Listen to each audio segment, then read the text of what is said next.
informativo del Eje Cafetero. Invitado a esta hora en el informativo del Eje Cafetero. A esta hora, 8 de la mañana, 11 minutos, cuando estamos en radio, en televisión, en redes sociales, a través del informativo del Eje Cafetero.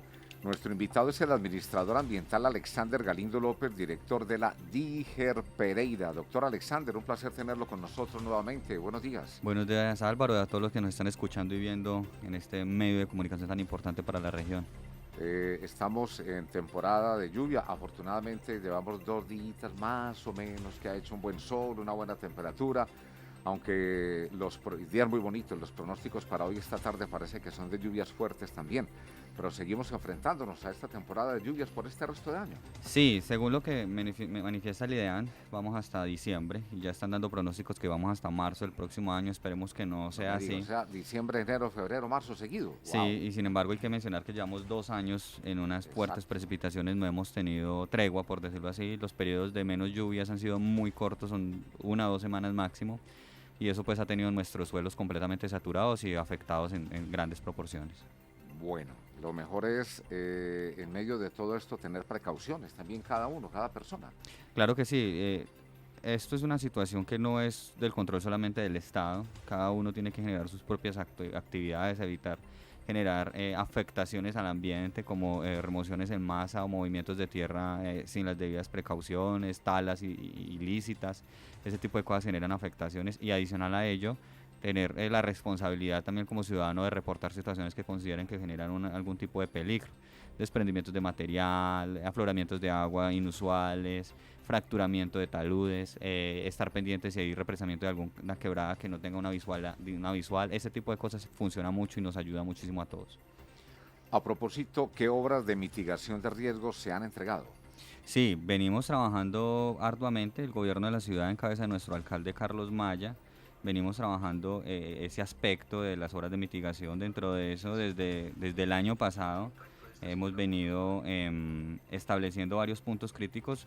Unas son las que hemos entregado y las otras que están en este momento en construcción y próximas a ejecutarse.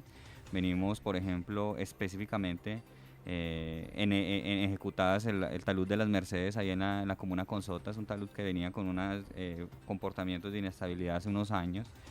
Adicional a ello, en la vereda Santander en Combia, un box culvert puente que tenía esa comunidad incomunicada totalmente.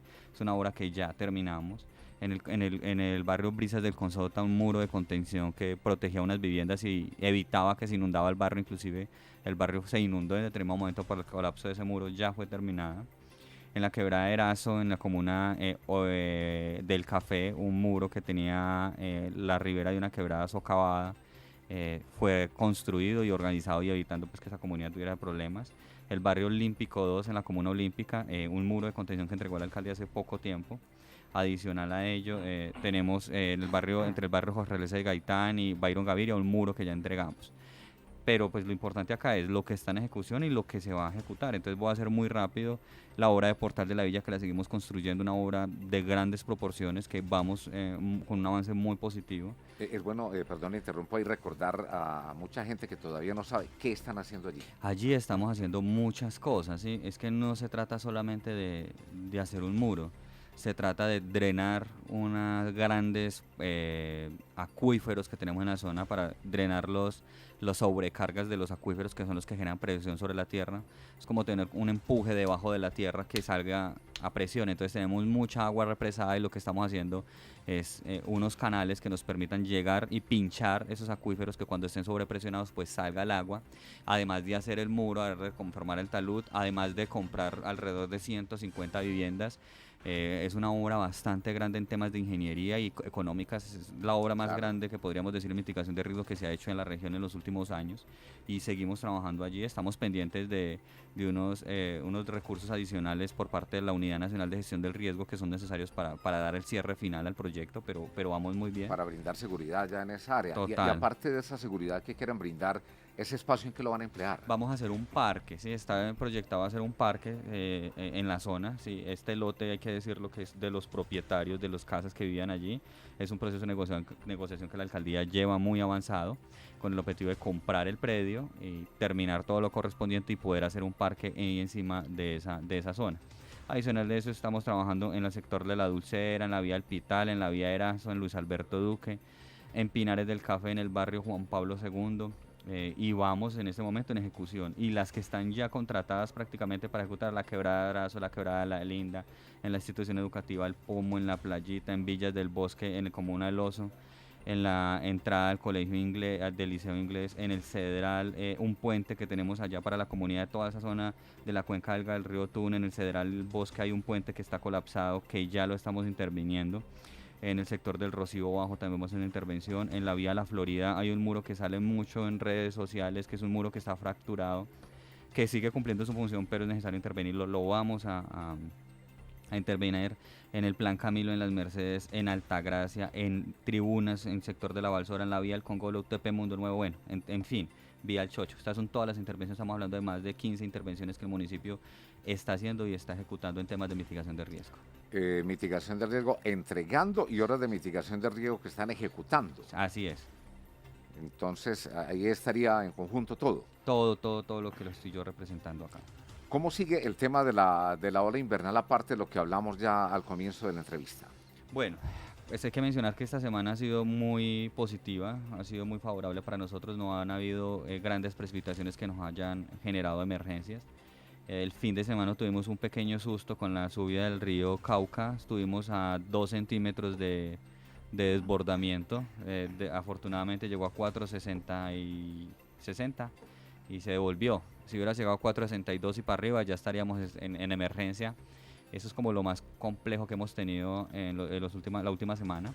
Pero adicional a ello hemos tenido emergencias complejas. Una de las más delicadas pudo haber sido un deslizamiento de tierra que tuvimos en la vía Alcalá Pereira, que se llevó 4 motos y 2 vehículos, que afortunadamente no falleció nadie, tuvimos 3 lesionados leves y pues la afectación obviamente al patrimonio de estas personas, pero gracias a Dios no tuvimos nada que lamentar.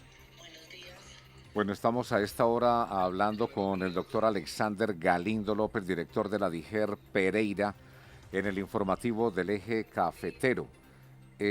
Cuando uno habla DIGER Pereira, y ahí pasa algo en el departamento del Risaralda, ustedes de pronto dan la manito también a otros municipios. Cuando la norma nos da la posibilidad de que si hay calamidad pública por parte de nosotros y por el municipio vecino y está asociado a la misma calamidad, podemos acompañar, ¿sí?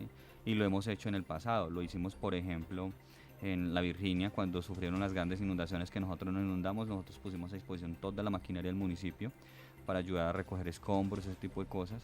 Lo hemos hecho en Dos Quebradas, cuando Dos Quebradas tuvo las grandes inundaciones hace unos 4 años.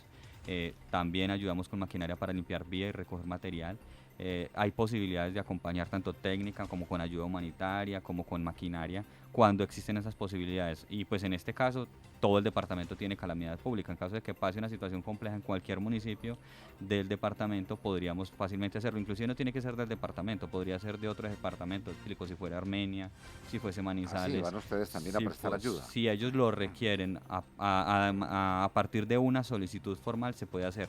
No es que yo llegue solamente porque quiero ir a ayudar, no. Debe haber una solicitud formal de qué necesitan y si nosotros tenemos la disponibilidad de hacerlo y lo podemos hacer. Nos comentaba usted hace un rato y hacíamos el comentario también iniciando la entrevista que no es solamente el gobierno el que tiene que estar ahí pendiente de estas situaciones, sino nosotros mismos, la misma gente, para prevenir desastres y muchas cosas que pueden suceder en una casa, en un apartamento, en una finca, en la calle, en fin, en cualquier parte. ¿Qué recomendaciones para la ciudadanía sobre esta ola invernal, doctor Alexander? Bueno, más que por la ola invernal es por cualquier condición de riesgo, la recomendación más importante es nosotros qué vamos a hacer en caso de que tengamos una emergencia, llámese como se llame. La más compleja de todas y la que todo el mundo le teme es un sismo, ¿sí? Y es cierto. Sin embargo, ¿qué tenemos nosotros comunicado en nuestra familia, con quién vivo, con quién convivo, con quién comparto la mayor parte de mi tiempo? ¿Dónde vamos a tener nuestros puntos de evacuación? ¿Cuáles son las zonas seguras? ¿Cuáles son las zonas seguras? Si tengo dudas o inquietudes sobre diferentes situaciones, ¿cuáles son esas? Sí, entonces con base en esos criterios es que se tienen que tomar las decisiones. Para nosotros las recomendaciones generales siempre van a ser enfocadas a reporte cualquier situación o cualquier novedad que considere que puede ser una emergencia, ya sea al 123 o al 119. A cualquiera de las dos líneas nos sirven.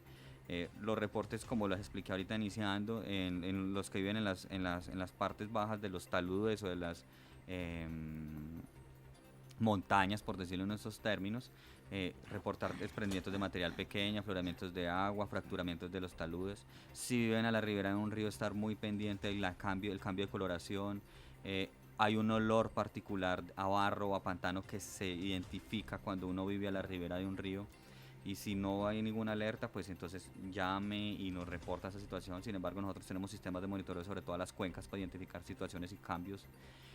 Y adicional a eso, en temas de vendavales que también nos pasan en esta época del año, es evitar colocar elementos pesados, ladrillos, guaduas o cualquier otro elemento pesado sobre el techo y no colocarle amarras. Lo mejor es colocarle suficientes amarras y evitar colocar estos elementos que estoy mencionando, porque cuando hay un vendaval lo único que hace es proyectar todos esos elementos. Entonces hay dos recomendaciones específicas. La última recomendación es enfocada a los organismos de socorro, nosotros, y actividades principales. Y la otra es cómo estoy preparado yo, qué tengo en mi casa. Tengo un botiquín de emergencia, tengo un maletín de emergencia que pueda ser importante, o tengo elementos básicos necesarios que en caso de una situación de emergencia. Tengo un extintor en la casa, ¿sí? Ese tipo de cosas son introspectivamente y que puedo hacer a la parte extrospectivamente, diciéndolo de esa manera.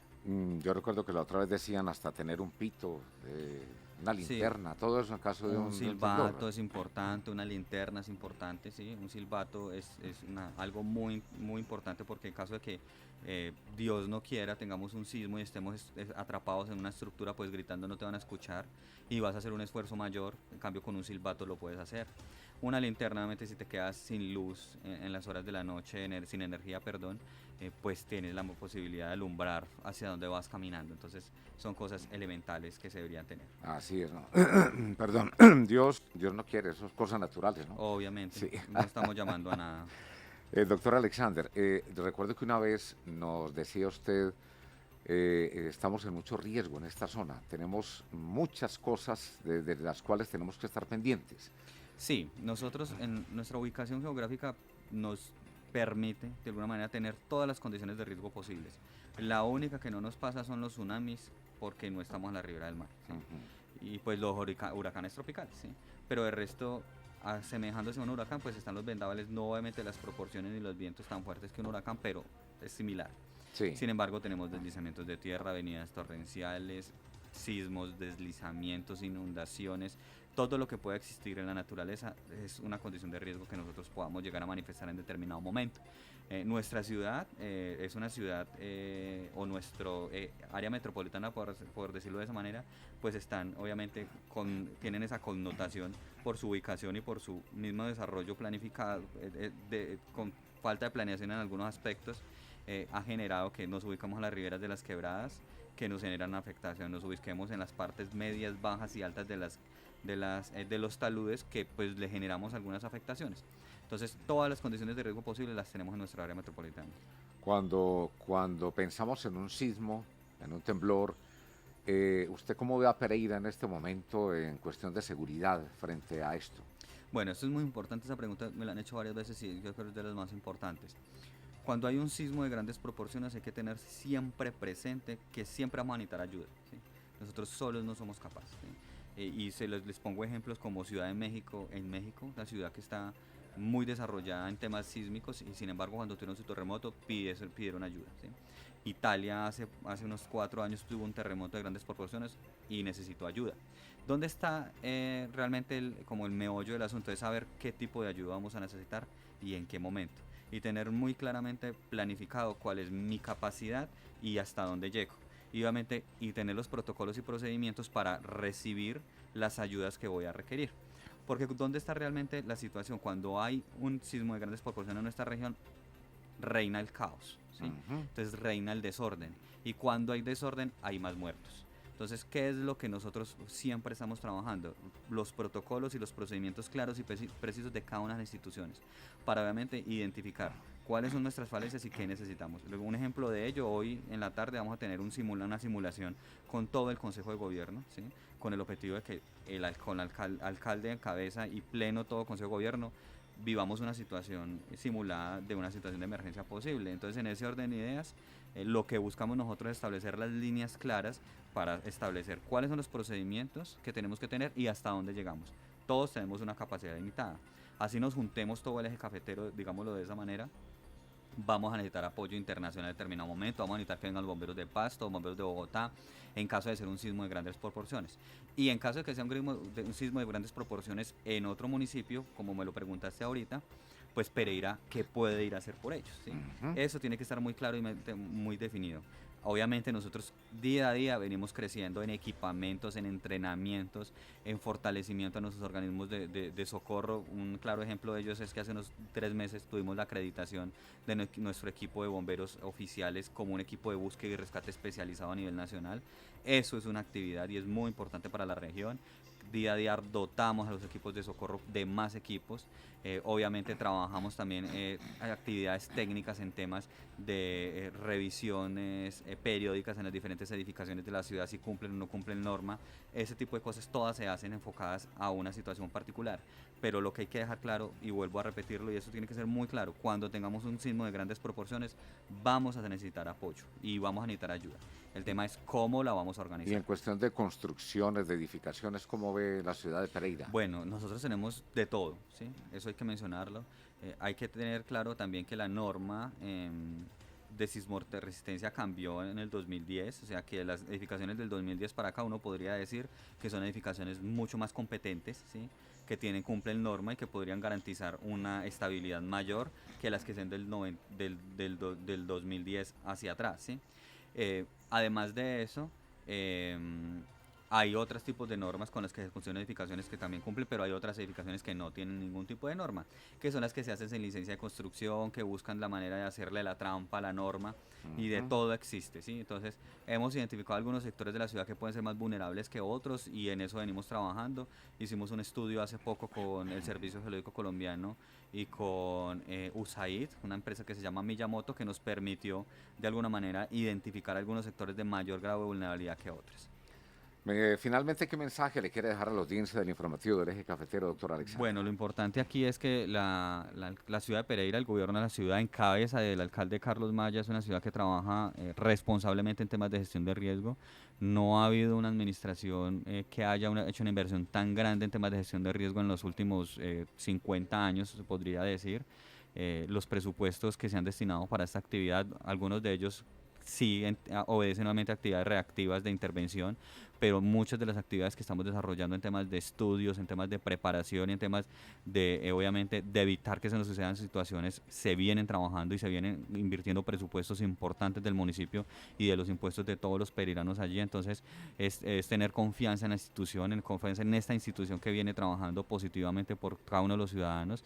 Si existen situaciones complejas, si creen que podemos ayudar en algún aspecto, que nos lo mencionen. Hay cosas también importantes, no todas las intervenciones se hacen al mismo tiempo, se hacen cuando yo necesito que se hagan, sino cuando obviamente se planifica, se estructura y se da el nivel de prioridad específico, porque existen unas cosas más importantes que otras.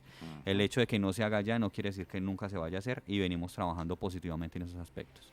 Bueno, al doctor Alexander Galindo López, director de la DIGER en Pereira, muchas gracias por acompañarnos en esta mañana. Un feliz día le deseo. A usted, Álvaro, y a todos obviamente los que nos vieron y los escucharon hoy, obviamente por la emisora Qué Buena. 8 de la mañana, 30 minutos, vamos a una pausa más.